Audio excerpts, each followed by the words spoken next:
Did you ever wonder that before news was sold after being printed, but now, on the contrary, it's being sold even before being printed? Here, let that sink in. Did you also ever wonder that what could possibly be the plight of Indian news channels, or let's just say Indian media, that they can't publish the truth even if they want to? Yeah, we will be pondering upon these questions later in this video, but before that, let's get into the particulars and regularities of polarization of Indian media. Now, people bluntly put it out like news channels have simply sold themselves to political parties.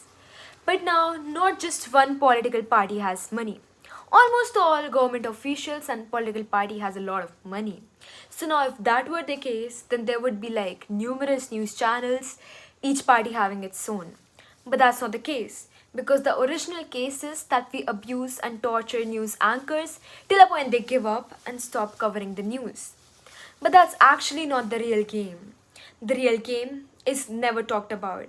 But we will be talking and addressing the issue which actually leads towards the polarization of Indian media. Now, the major sources of media for us would be news channels, newspaper, magazines, social media, radio, and all of that. We are all aware of this. But what we are generally not aware of is news agencies. So, news agencies function on a larger scale. They're like umbrella terms which circulate information to different news channels. For example, for Indian news agencies, we have PTI, that is Press Trust of India, UNI, that is United News of India, ANI, that is Asian News International. So you would have seen these logos here and there on news channel like mics. Sometimes the anchors have mics which says India. Even if let's say the reporter is from Aaj Tak, still the mic would be from India. So Aaj Tak is the news channel, but NTI is the news agency. So these function on a larger scale. Like many of us of our news agencies even have satellites. So they collect information from that and then they circulate. So it's like many news agencies have certain news channels under them. And it's not like the political parties don't want to get a hold of that.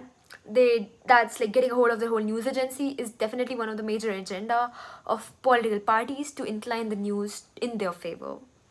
So now, if one political party wants to get a hold of people's opinion against them, they just simply have to manipulate the news agency because no consumer would actually go to the place and like verify the facts. They simply believe what's shown to them. Now, for example, during the colonial rule, Mahatma Gandhi had a newspaper called Indian Opinion, while Jawaharlal Nehruji had a newspaper called National Herald. So, via these newspaper channels, they used to spread their opinion so that people could believe that slavery wasn't because of them, and that was the only reason why they got united. Now, if the news got sold to Britishers, probably till today we would be believing why East India Company is beneficial for the country. So now that we have talked about the structure of news agencies, let's get to the actual question that what is the compulsion that leads these news channels or media to sell the information that they don't really want to? Let's talk about newspapers first. Taking the example of the Times of India, their one newspaper is about 48 pages which costs around rupees 5. But you won't believe that the actual cost of one single newspaper can actually scale up to like 70 rupees. Now, assuming that rupees 2 go for the distributors, 12 for printing, 3 for news agencies and staff. So, including all of this, it costs about rupees 70. So, if the selling cost is rupees 5, do you think they pay the rest 65 from their own pockets? Most definitely not. So, a major amount of this investment comes from advertisements. So now the advertisers who chooses to pay for the newspapers would want to have the newspaper company to have a secure customer base who has a higher purchasing power. Now the English speaking people, or let's say the rich community, rich class of the society, they are supposed to have a stronger purchasing power. So this way the poor community is completely cut off from the news of the newspapers. For example, let's say floods come.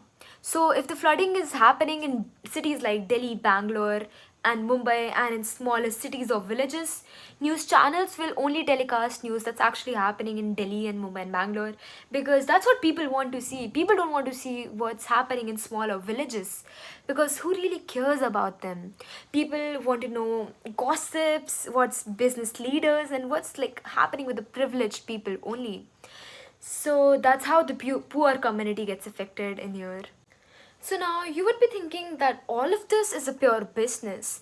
Then why is there a need to telecast those political party symbols and all on TV channels, TV news channels and all of that? So fret not, I'm coming to that. Now newspapers are still at a little better off because they still earn and get into the market. But TV channels are at little worse off. So if you go and like check from your telecommunicator, the fee per like for monthly subscription of TV news channels, it ranges from 1 to 2 rupees monthly. Yeah, not per day, monthly. While talking about for sports and entertainment, it goes to about 10 to 15 rupees at max. So for most advertisements, it usually gets telecasted on sports and entertainment channels than news channels. So again, they don't get the funding here as well. Now it takes about crores of money to run a TV news channel. So now if they can't get the funding from subscriptions or advertisements, because they majorly go to sports channel and entertainment channels for shows like Big Boss, y'all. So yeah, if they can't get money from subscriptions or advertisements, and at times like these, they still continue to telecast poor people on camera, how do you think they're gonna retain the viewership? But then, hold up. State and central government comes to a rescue. Cause believe me you all, as compared to a company, a political party has thousands of schemes, offers, departments, or projects to promote. So they become the biggest advertisers and save the news channels, TV news channels. And that's where this all begins, the polarization of Indian media. So, yeah, understand this in a way that the government is the biggest customer of these newspapers, news channels, or news agencies. Now, be it the state government, the central government, or ex government, this has become a ritual. For instance, in 2019, while the elections, when the Hindu posted about irregularities of Rafale deal, which was done by BJP, they were known to have their advertisements being stopped. Now, was that plotted or mere coincidence? We'll get to know. One another example would be when during 2022-2023, Aam Aadmi Party launched this new product called Biodecomposer, for which the implementation cost was around 68 lakhs. Guess how much amount they spent on the advertisements? Rupees 23 crore. A dramatic amount, if anything. And hence, these are the reasons why that be it a newspaper, news channel, or even a news agency, they are heavily dependent upon advertisements. And hence, we come back to square one. That is, in earlier times, news was sold after being printed. But now, it's sold even before it gets printed. Now, I'll bring it to you using a case study which happened in 2020 while PTI, which is India's biggest news agency, had an interview over Galwan Valley with the Chinese ambassador. Now, what people assume is that this interview was scripted. They said that the interview asked only 3 questions to the ambassador, and they also seemed very monotonous or as if the ambassador already knew about these questions. So, now what this led was being an RTI filed over PTI.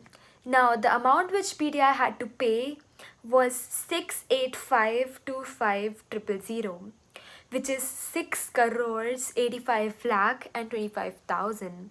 Now that's the cost you pay, right? And also news channels like ANI started getting more hypes, and they were the ones getting into the limelight as they were the main agency taking interviews of ministers and hence completely replacing PTI. So yes, that's how the government handles the news TV channels. So in order to survive, a news channel has to go through a lot. Now let's say you are a newborn reporter You say that I will be the mirror of truth. I won't be hesitant towards saying out the truth, and I won't hesitate towards speaking against the ruling party or something. But then let me remind you, you will be minutes away from getting replaced, because there are a lot of reporters who would actually won't mind getting paid for speaking the things which is given in a script like this. So yeah, even private companies refrain from giving advertisements in order to be on good terms with the ruling government. And yeah, so in this entire advertisement game, sometimes the government gets pranked itself. Now, let's say you're a journalist from Delhi and you speak against a political party or a big businessman. So, now a case of defamation would be filed against you from multiple states itself and not just from Delhi, like let's say Chandigarh, Assam, and Tamil Nadu. So, now there would be financial burden on you, and you can't even find a lawyer for yourself because that's a hard task. Now, if the media isn't controlled by advertisements or defamation cases, the last scenario, the worst case scenario, is just to buy the channel itself.